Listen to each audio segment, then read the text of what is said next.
Shalom, selamat pagi Bapak Saudara. Saya sungguh percaya setiap kita ada dalam keadaan yang luar biasa karena kita punya Tuhan yang luar biasa. Dan Bapak Saudara, firman Tuhan katakan bahwa hari ini adalah harinya Tuhan. Untuk itu mari kita bersuka cita, kita bersyukur di dalamnya Bapak Saudara. Dan untuk itu Bapak Saudara, pada pagi hari ini di rumah kita masing-masing, dimanapun kita berada pada pagi hari ini, mari kita sama-sama menyembah Tuhan. Kita sama-sama bersyukur kepada Tuhan. Berterima kasih karena Tuhan Yesus baik. Dan Dia setia di dalam hidup saudara dan saya. Sama-sama katakan. Hanya Engkau dalam hatiku yang memberikanku damai. Tiada kasih yang ada di dunia seperti kasih yang Kau berikan. Maka jiwaku pun memuji, ku aman di bait-Mu ya Tuhan. Kuasa di dalam hidupku, bersamamu sepanjang masa. Yang puja hanya diri-Mu satu yang selalu setia.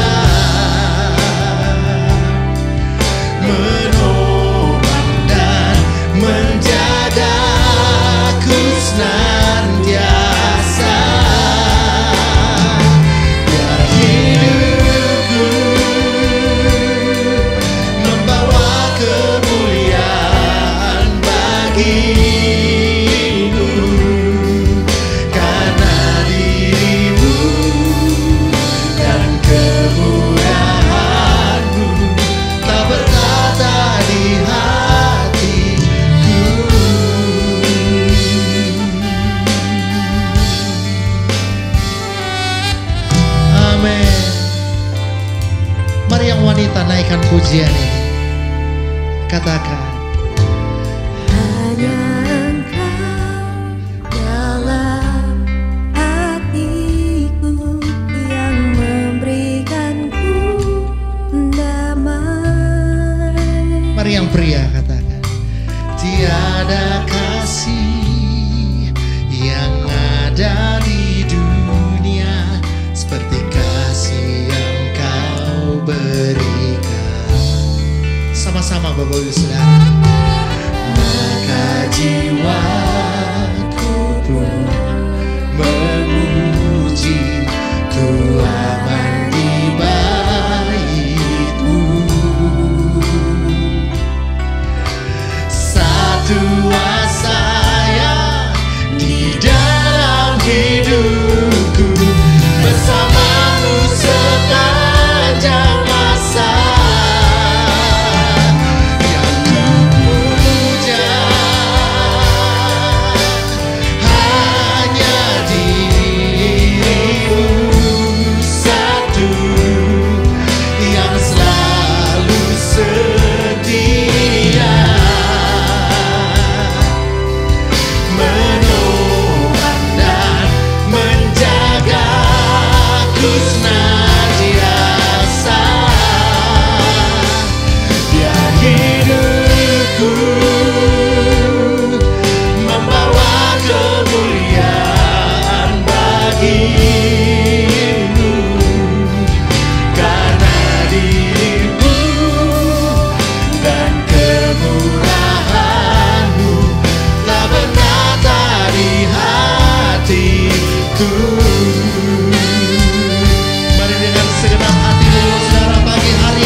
kemurahan-Mu telah bertata di hatiku.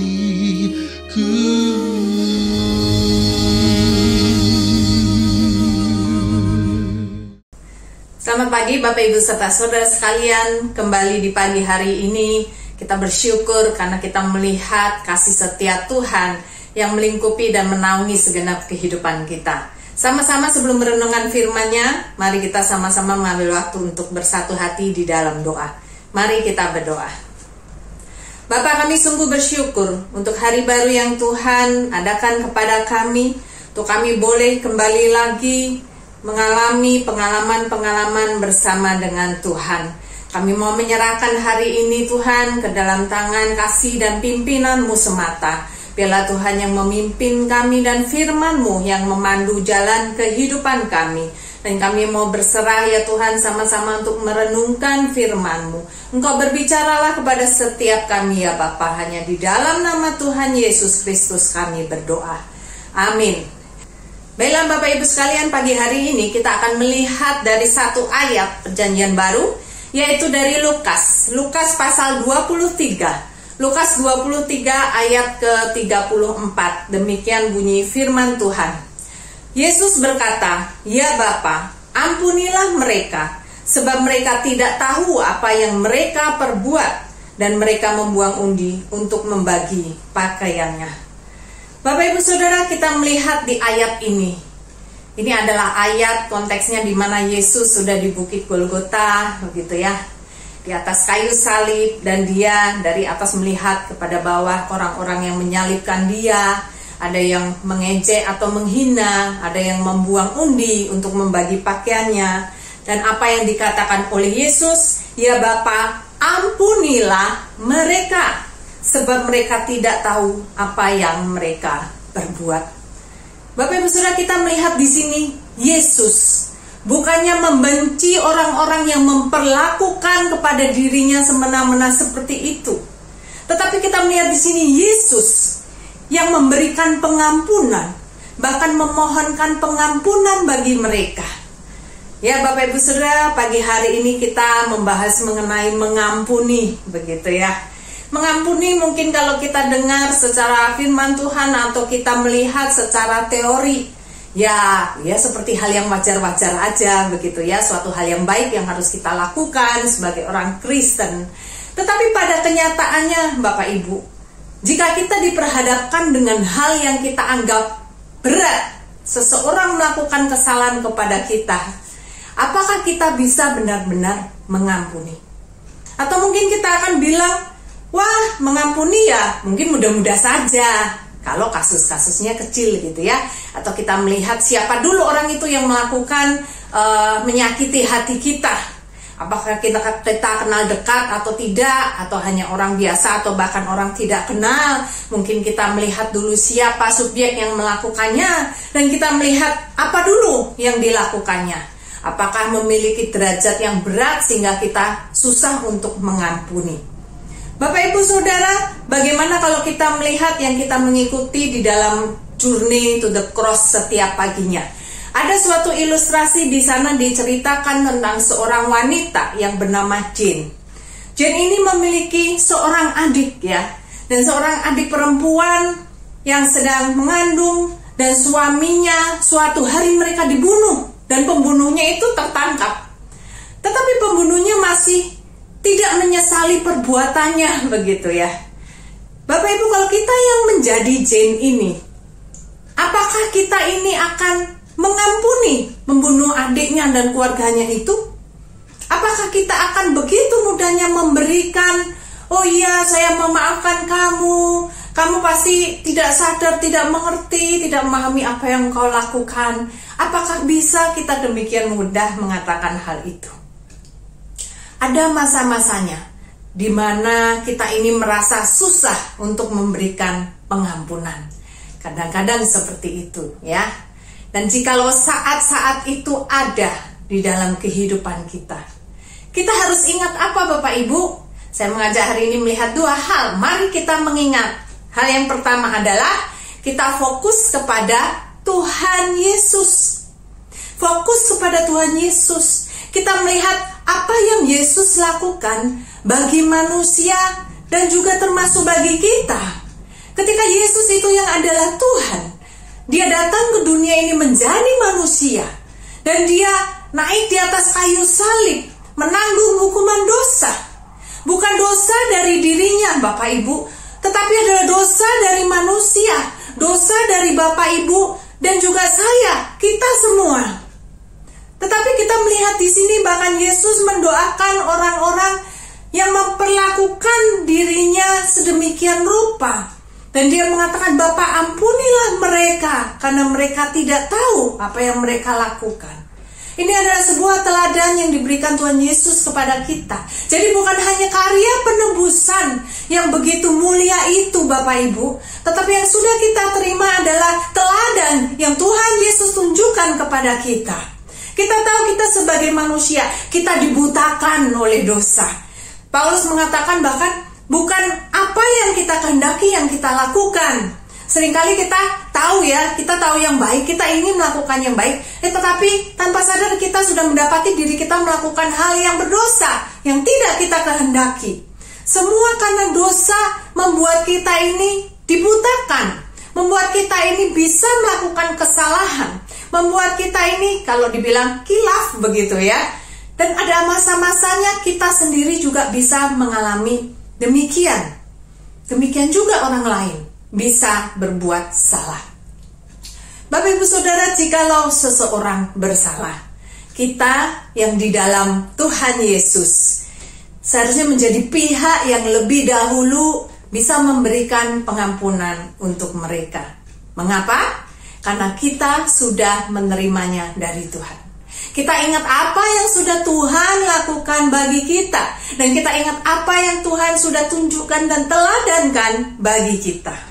Bapak Ibu Saudara, ketika kembali kepada ilustrasi tadi wanita yang bernama Jane ya.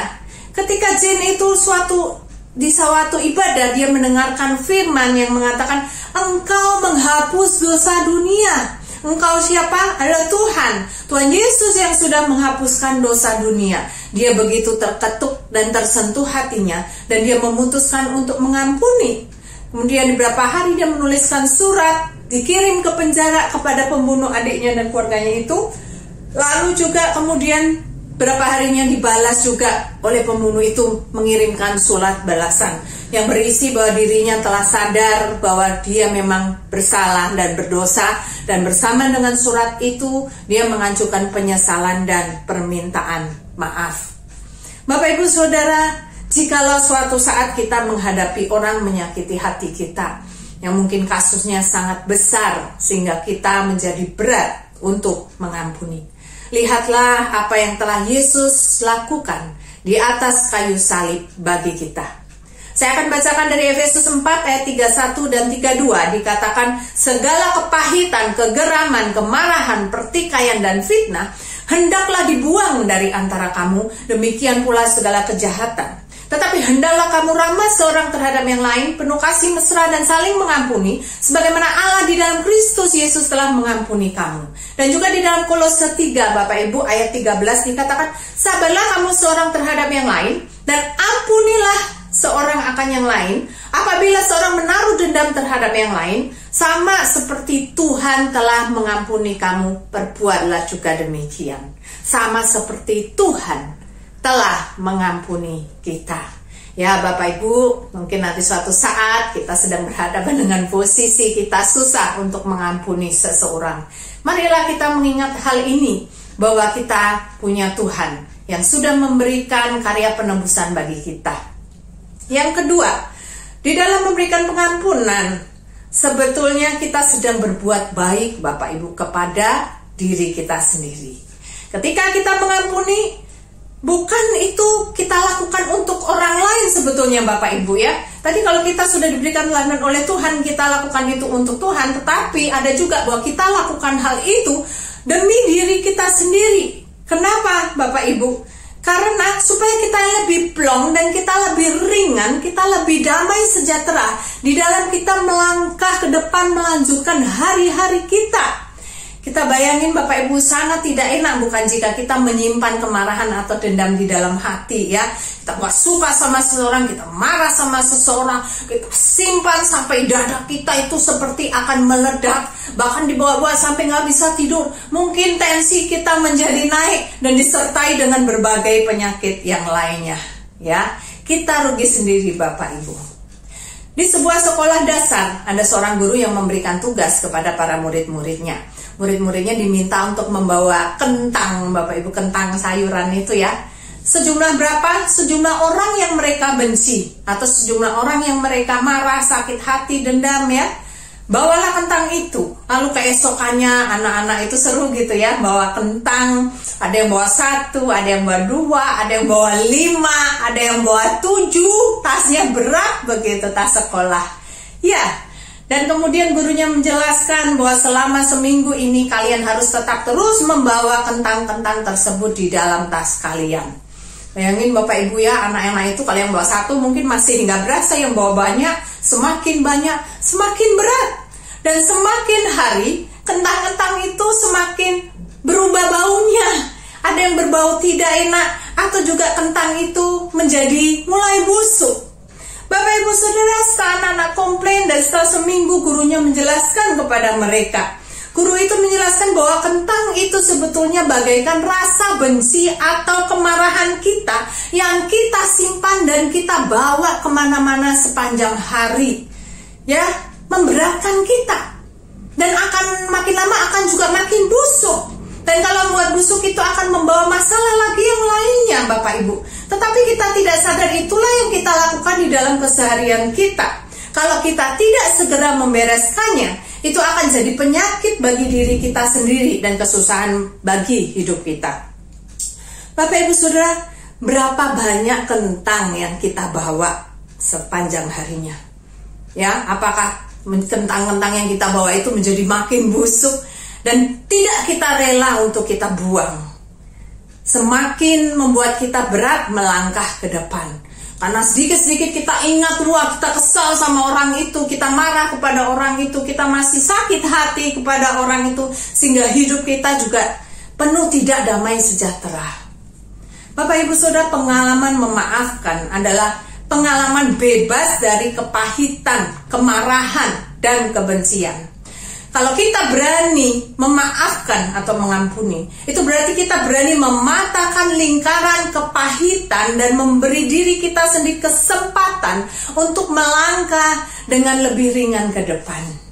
Ya, jadi Bapak Ibu, kita di sini melihat ya, sebetulnya mengampuni kalau kita ada suatu orang yang melakukan kepada kita kesalahan yang kita anggap besar dan kita masih perhitungan, gak rela untuk kesalahan yang demikian besar itu ya, untuk aku memberikan pengampunan. Sesungguhnya pengampunan itu bukan kita berikan untuk orang yang melakukan kesalahan atau yang kita benci, tetapi bagaimana kita sedang menerapkan firman Tuhan. Kita sedang melakukan untuk Tuhan. Segala satu yang kita lakukan untuk Tuhan. Dan kita sedang berbuat baik kepada diri kita sendiri, di mana kita mau hidup kita damai sejahtera, kita mau hidup kita ke depan melangkah dengan ringan, melangkah dengan sukacita, tanpa ada suatu beban yang membuat hati kita busuk. Bapak Ibu Saudara, biarlah pagi hari ini kita kembali diingatkan oleh firman Tuhan, dan kita boleh menerapkan firman Tuhan sehingga hidup kita juga boleh lebih sejahtera, lebih bahagia, lebih sukacita di dalam Tuhan. Amin. Mari kita sama-sama berdoa. Tuhan, kami berserah setiap diri kami kepadamu. Kami menyerahkan setiap pergumulan kami, atau kami yang memiliki sakit hati, kami yang masih ada kebencian kepada orang lain, masih kami simpan hal-hal yang masih belum bisa kami maafkan. Tolong kami ya Tuhan, kami mau berserah kepada Engkau, supaya kami boleh mengingat akan juga pengampunan yang sudah kami terima dari Tuhan dan apa yang sudah Engkau teladankan kepada kami. Dan kami juga boleh hidup dengan lebih sukacita, lebih ringan melangkah ke depannya, karena kami tidak menyimpan segala kegeraman, segala kepahitan di dalam diri kami. Tolong setiap kami ya Bapa. Kami berserah hanya di dalam nama Tuhan Yesus kami berdoa. Amin. Baiklah Bapak Ibu Saudara, hari ini kita juga akan menaikkan pokok-pokok doa syafaat kita ya. Yang pertama-tama kita akan menaikkan doa kita, doa syukur. Dan juga kita bersyukur karena GKBJ Kelapa Gading yang kemarin minggu sudah melaksanakan ibadah syukur untuk jadinya lantai 5 yang sudah direnovasi, sehingga bisa memberikan fasilitas ibadah yang lebih nyaman dan lebih sehat sesuai prokes untuk segala hal di masa ini, bisa dilakukan ibadah, memberikan ibadah yang baik bagi jemaatnya. Kita sama-sama mengucapkan syukur kepada Tuhan. Bapak, kami sungguh bersyukur untuk kasih-Mu kepada setiap kami, bahwa penyertaan Tuhan di dalam hidup kami tidak pernah berhenti. Banyak hal yang kami alami, masa berganti masa, waktu berganti waktu, tapi kami melihat Engkau Tuhan yang senantiasa memegang tangan kami dan tidak pernah meninggalkan. Terima kasih Bapak. Kami juga bersyukur ya Tuhan, kalau kemarin minggu kami melihat ungkapan syukur daripada anak-anak Tuhan dari GKBJ Kelapa Gading yang mereka sudah melaksanakan ibadah syukur untuk renovasi yang sudah selesai di lantai 5 dan bisa memberikan suatu tempat beribadah yang lebih nyaman, yang lebih mendukung di dalam masa pandemi seperti ini, sehingga anak-anak Tuhan bisa beribadah dengan nyaman, bisa beribadah dengan baik. Terima kasih Bapak, kami berdoa untuk GKBJ Kelapa Gading. Biar Tuhan terus yang memberkati mereka dalam setiap program-program mereka, boleh memberikan terus iman, penumbuhan kepada jemaat-jemaatnya. Terima kasih Bapak, kami bersyukur dalam nama Tuhan Yesus kami berdoa, amin. Yang kedua Bapak Ibu, kita akan berdoa juga untuk pos Rawang dan pos Solo, ya, 2 pos yang dimiliki oleh GKBJ Kelapa Gading. Untuk pos Rawang yang besok pagi juga akan melakukan ibadah syukur ulang tahun yang ke-6. Kita doakan semua ibadah berjalan dengan lancar dan mereka bisa menaikkan rasa syukur mereka dengan sungguh-sungguh kepada Tuhan. Dan gereja ini boleh makin diberkati dalam programnya, boleh menumbuhkan iman jemaat menjadi dewasa. Dan kita juga doakan untuk pos Solo, akan kebutuhan hamba Tuhan, akan segenap pergumulan mereka, kebutuhan-kebutuhan yang lain, kita akan sama-sama bawa di dalam doa. Mari kita berdoa. Bapak, kami berdoa juga bersyukur untuk GKBJ Pos Kerawang dan Pos Solo yang Tuhan berikan, yang Tuhan juga boleh memakai GKBJ Kelapa Gading untuk boleh mengembangkan 2 pos ini. Kami berdoa untuk GKBJ Pos Kerawang yang besok akan melakukan ibadah syukur untuk ulang tahun yang ke-6. Biarlah kami rindu acara ini sungguh menjadi luapan syukur bagi mereka, para jemaatnya bisa melihat akan kasih pimpinan penyertaan Tuhan terhadap gerejamu, dan juga terus boleh makin bertumbuh di dalam iman dan pelayanan kepada Tuhan. Berdoa untuk Pos Solo ya Tuhan, segenap pergumulan mereka, kebutuhan mereka, kebutuhan akan hamba Tuhan untuk pemulihan daripada keluarga jemaat dengan segenap pergumulan hidup mereka masing-masing, kami mau serahkan ke dalam tangan kasih Tuhan. Pimpinlah gerejamu ini boleh makin berkembang di dalam Engkau. Terima kasih Bapak, kami mengucapkan syukur hanya di dalam nama Tuhan Yesus kami berdoa, amin. Yang terakhir Bapak Ibu, kita akan berdoa juga untuk situasi Indonesia juga yang sudah memasuki bulan puasa. Biarlah kita doakan semua Indonesia boleh dengan segala apapun yang terjadi ya, masa pandemi juga ya mungkin masih ada, dan juga di dalam masa bulan puasa juga boleh timbul toleransi antar umat beragama, dan juga kenaikan harga barang-barang mungkin tetap bisa terkendalikan dengan baik oleh pemerintah dan masyarakat. Tidak mudah untuk dibuat huru-hara. Kita sama-sama berdoa bagi bangsa ini. Mari kita berdoa. Bapak, kami berdoa untuk Indonesia. Kami bersyukur Tuhan sendiri yang sudah memberkati bangsa kami. Di tengah masa-masa yang seperti ini, kami tetap serahkan bangsa kami dalam tangan kasih Tuhan. Berikan pemerintah hikmat daripada Engkau menangani semua problem-problem dan masalah kenegaraan. Kami berdoa untuk dalam situasi bulan puasa juga timbul suatu toleransi yang baik, kerukunan antar umat beragama.